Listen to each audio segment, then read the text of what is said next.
എനിക്ക് എന്നെ യാത്ര അയക്കാൻ നിൽക്കുന്ന അമ്മയുടെ മുഖത്ത് നോക്കാൻ എനിക്ക് പേടിയാണ്. കാരണം ആ കണ്ണിങ്ങനെ നിറഞ്ഞു നിൽക്കുന്നുണ്ടാവും. ആ കണ്ണിലേക്ക് നോക്കിയാൽ ഞാനും കരഞ്ഞു പോവും, ഉറപ്പാണ്. എൻ്റെ പട്ടത്തിൻ്റെ സമയത്ത് പപ്പയുടെ മുഖത്തേക്ക് നോക്കിയപ്പോൾ കണ്ടത് ഒരു കുഞ്ഞിനെ പോലെ തൂവാല മുഖത്ത് വെച്ച് പൊട്ടിക്കറിയുന്നൊരു മനുഷ്യനെയാണ്. അത് കണ്ട് എനിക്ക് എങ്ങനെ ചിരിച്ചുകൊണ്ട് സംസാരിക്കാൻ പറ്റും? പട്ടത്തിൻ്റെ അന്ന് എല്ലാവരും ഇങ്ങനെ ഒത്തിരി ആകാംക്ഷയോടെ ഉറ്റുനോക്കിയിരിക്കുന്ന ഒരു സാഹചര്യമാണ്. പട്ടം കഴിഞ്ഞ് കുർബാന തുടങ്ങുന്നതിന് മുമ്പ് നവവൈദികൻ്റെ ഒരു നന്ദി പ്രസംഗം ഉണ്ടാവും. എല്ലാവരും ഇങ്ങനെ നോക്കിയിരിക്കും, എപ്പോൾ കരയുമെന്ന്. അച്ഛന്മാരൊക്കെ എത്ര പിടിച്ചു വെച്ചാലും പൊട്ടിക്കരഞ്ഞു പോകുന്ന ഒരു നിമിഷമാണത്. കാരണം വാക്കുകൾ നമുക്ക് ഒതുക്കാൻ പറ്റാത്തതാണ് നമ്മുടെ സ്വന്തം അപ്പനോടും അമ്മയോടൊക്കെയുള്ള നന്ദി. എത്ര പറഞ്ഞാലും മതി വരാത്തതാണ് നമ്മുടെ അപ്പനോടും അമ്മയോടുള്ള നന്ദി എന്ന് പറയുന്നത്. അന്ന് ഞാൻ എൻ്റെ പപ്പയോടും അമ്മയോടും ഉള്ള നന്ദി പറഞ്ഞു തുടങ്ങിയത് ഇങ്ങനെയാണ്. സെമിനാരി കാലത്ത് അവധിക്കാലത്ത് വീട്ടിൽ വന്ന് മടങ്ങുമ്പം തിരിഞ്ഞ് എനിക്ക് എന്നെ യാത്ര അയക്കാൻ നിൽക്കുന്ന അമ്മയുടെ മുഖത്ത് നോക്കാൻ എനിക്ക് പേടിയാണ്. കാരണം ആ കണ്ണിങ്ങനെ നിറഞ്ഞു നിൽക്കുന്നുണ്ടാവും. ആ കണ്ണിലേക്ക് നോക്കിയാൽ ഞാനും കരഞ്ഞു പോവും, ഉറപ്പാണ്. അതുകൊണ്ട് ഞാൻ ഒരിക്കലും നോക്കാറില്ല.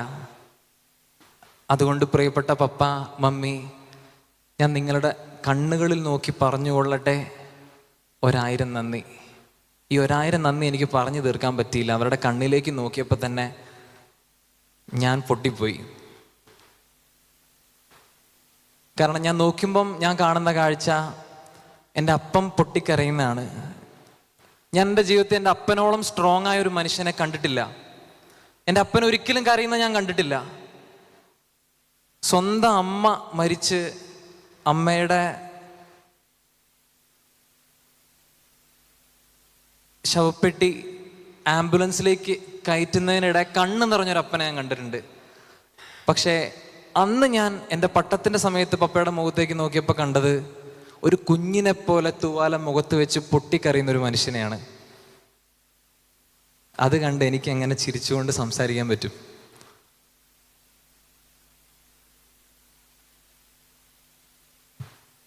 സെമിനാരി ചേരുന്നതിൻ്റെ തലേദിവസം രാത്രി കഞ്ഞി വിളമ്പിക്കൊണ്ടിരിക്കുമ്പം മമ്മി പതിവില്ലാത്തതിലും കൂടുതൽ നിശബ്ദയായിരുന്നു, ഒന്നും സംസാരിക്കുന്നില്ല. അല്ലെങ്കിൽ എൻ്റെ അമ്മ ഒരു ടീച്ചറാണ്. അപ്പോൾ കലബില എന്ന് വീട്ടിൽ പിള്ളേരോട് സംസാരിക്കുന്ന പോലെയാണ് ഞങ്ങളോട് സംസാരിക്കുക. ഞങ്ങൾ വളർന്ന് വലിയ മുതുക്കന്മാരായാലും ഞങ്ങളോട് അമ്മ LP സ്കൂളിലാണ് പഠിപ്പിക്കുന്നത്. അപ്പോൾ ആ പിള്ളേരോട് സംസാരിക്കുന്ന രീതിയിലാണ്. പക്ഷെ അന്ന് മമ്മി ഒന്നും സംസാരിക്കുന്നുണ്ടായിരുന്നില്ല. ഇങ്ങനെ നിശബ്ദമായിട്ട് നിന്നിട്ട് കഞ്ഞി വിളമ്പി തരികയാണ്.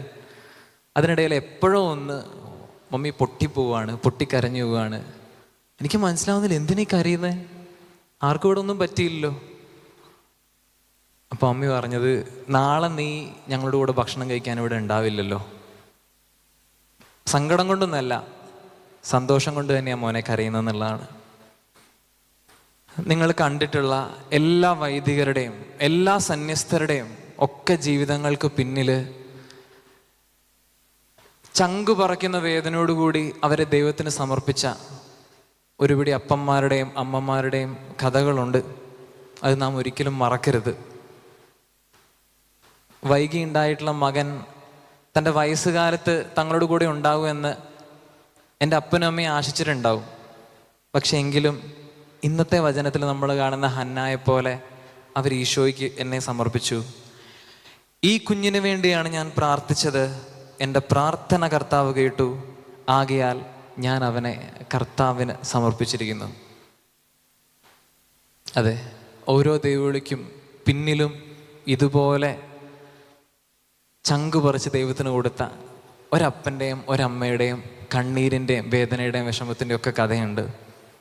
പ്രിയപ്പെട്ടവരെ, ഇനിയും ഇങ്ങനെ ചങ്കു പറിച്ച് കൊടുക്കാൻ തയ്യാറാകുന്ന അപ്പന്മാരെയും അമ്മമാരെയും ലോകത്തിന് വേണം, സഭയ്ക്ക് വേണം, നാടിന് വേണം. അത് പറയാൻ വേണ്ടിയാണ് ഞാൻ ഇന്നിവിടെ വന്നിട്ടുള്ളത്. കാരണം ലോകത്തിന് വിശുദ്ധരായ വൈദികരെയും വിശുദ്ധരായ സന്യാസികളെയും ആവശ്യമുണ്ട്. ഈ പട്ടം കഴിഞ്ഞിട്ട് വളരെ മനോഹരമായിട്ടുള്ളൊരു ചടങ്ങുണ്ട്. ഇങ്ങനെ ഉടുപ്പൊക്കെ ഇട്ടിട്ട് നവവൈദികൻ ഇവിടെ വന്ന് നിൽക്കും, ഫ്രണ്ടിൽ വന്ന് നിൽക്കും. എല്ലാവരും വന്നിട്ട് കൈമുത്തും. നമ്മൾക്ക് ചിലപ്പോൾ തോന്നും വളരെ നല്ല അടിപൊളി പരിപാടിയാണല്ലേ, എല്ലാവരും വന്നിട്ട് നമ്മുടെ കരങ്ങൾ മുത്തും. നമ്മുടെ LKG വടിയെടുത്ത് കയ്യിലടിച്ച സാറും വന്ന് നമ്മുടെ കൈമുത്തും. നമ്മളെ ചെവിയിൽ കിഴുകിയിട്ടുള്ള അധ്യാപകരും വന്ന് നമ്മുടെ കൈമുത്തും. അടുത്ത വീട്ടിൽ വലിയ അമ്മൂമ്മ വന്നിട്ട് നമ്മുടെ കൈമുത്തും.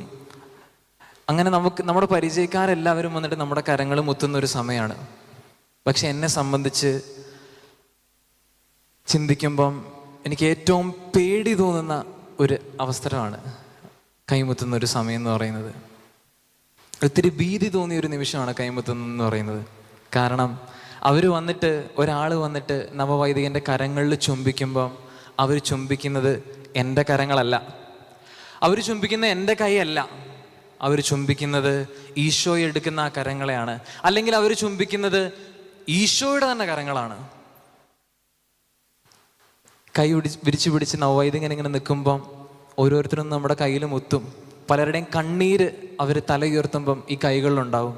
കൈമുത്തിയിട്ട് അവർ നമ്മുടെ പ്രാർത്ഥനകൾ നമ്മുടെ ചെവിയിൽ പറയും. പലരുടെയും കണ്ണുകളിലേക്ക് നോക്കിയാൽ നമുക്കറിയാം അവർ കാണുന്നത് എന്നെയല്ല, അവർ കാണുന്നത് ഈശോയെ തന്നെയാണ്. ഹൈസ്കൂളിലൊക്കെ പഠിക്കുന്ന സമയത്ത് ഒരു പ്രണയമൊക്കെ ഉണ്ടായിരുന്നു. അന്ന് ആ പെൺകുട്ടിയും വന്നിട്ടുണ്ടായിരുന്നു പട്ടത്തിന് പങ്കെടുക്കാൻ വേണ്ടിയിട്ട്. അവളെന്ന് കയ്യിൽ മുത്തിയിട്ട് മുഖത്തേക്ക് നോക്കിയപ്പം ആ കണ്ണിലെ തിളക്കം കണ്ടാൽ എനിക്കറിയാം അത് ആ പണ്ടത്തെ പ്രണയത്തോടു കൂടിയുള്ള നോട്ടമല്ല, എന്തോ ദിവ്യമായ ഒന്നിനെ കണ്ടതുപോലുള്ളൊരു നോട്ടമാണ്. അതെ, ഈശോയെ ലോകം, ജനം ഒരു പുരോഹിതനിലൂടെ, ഒരു സന്യാസിനിയിലൂടെ ഒത്തിരി ആഗ്രഹിക്കുന്നുണ്ട്. ജീവിതത്തിൽ സെമിനാരിയിൽ അവസാന കാലഘട്ടങ്ങളിലൊക്കെ പലപ്പോഴും തിരിച്ചു പോകണമെന്നൊക്കെ ചിന്തിച്ചു പോയിട്ടുണ്ട്. ഈ ജീവിതം എനിക്ക് പറ്റിയതല്ല, അല്ലെങ്കിൽ പലവിധ ചിന്തകളും ലോകത്തിൻ്റെതായിട്ടുള്ള ആകർഷങ്ങളൊക്കെ വന്നപ്പം പലപ്പോഴും തിരിച്ചു പോകാനായിട്ട് ആലോചിച്ചിട്ടൊക്കെ ഉണ്ട് സെമിനാരി പഠിക്കുന്ന സമയത്ത്, അതും അവസാന കാലഘട്ടങ്ങളോട് അടുക്കുന്ന സമയത്ത്. അപ്പോഴാണ് കൂടുതൽ പ്രലോഭനങ്ങൾ വരിക എന്നാണ് പറയുക. അങ്ങനെ എൻ്റെ ജീവിതത്തിൽ സംഭവിച്ചിട്ടുണ്ട്.